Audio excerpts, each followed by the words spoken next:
There are significant financial resources available through public procurement. Too often, the operational activities of government are seen as being distinct and separate from the strategic objectives, whether they be economic, environmental or social.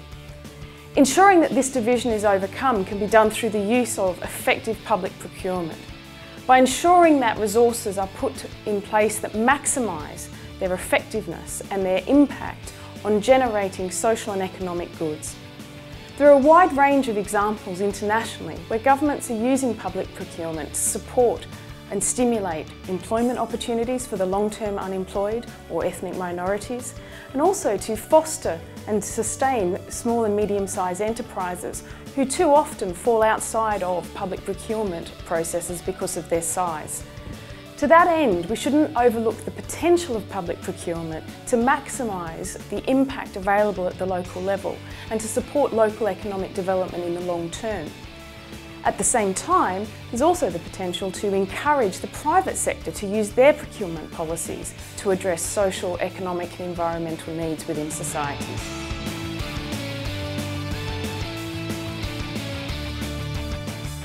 I think that one of the most important results of this seminar is the emphasis put on the role of social economy organization.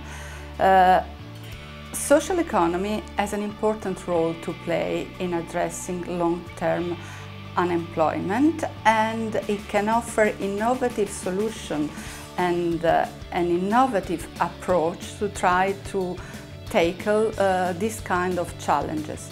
Obviously, social economy cannot achieve the best result if it works in its own. It is very important that an integrated approach is built with the private sector actor and public sector actors.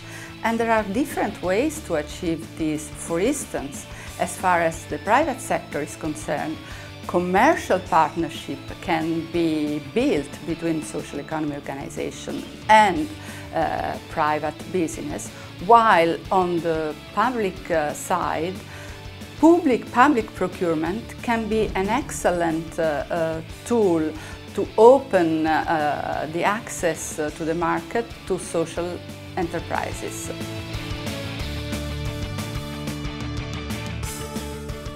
And what we found in OECD countries is 5 different ways that the employment services are experimenting to better help this group.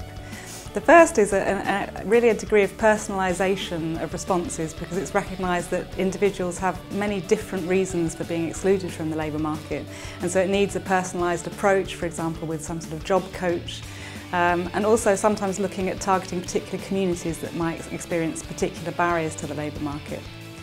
The second area is looking at the fact that any response needs to be cross-sector, so the multiple problems that some people can experience to getting back into employment need to be addressed by a partnership approach between, for example, the employment services, but also health, also economic development, to try and link people into emerging job sectors.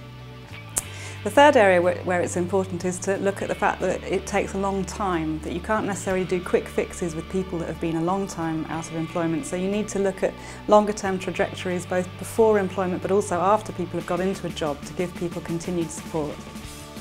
The fourth area is looking at employers as well, because it's not just important to help individuals to adapt back into the labour market, but also employers to better integrate people who've been excluded for a long time.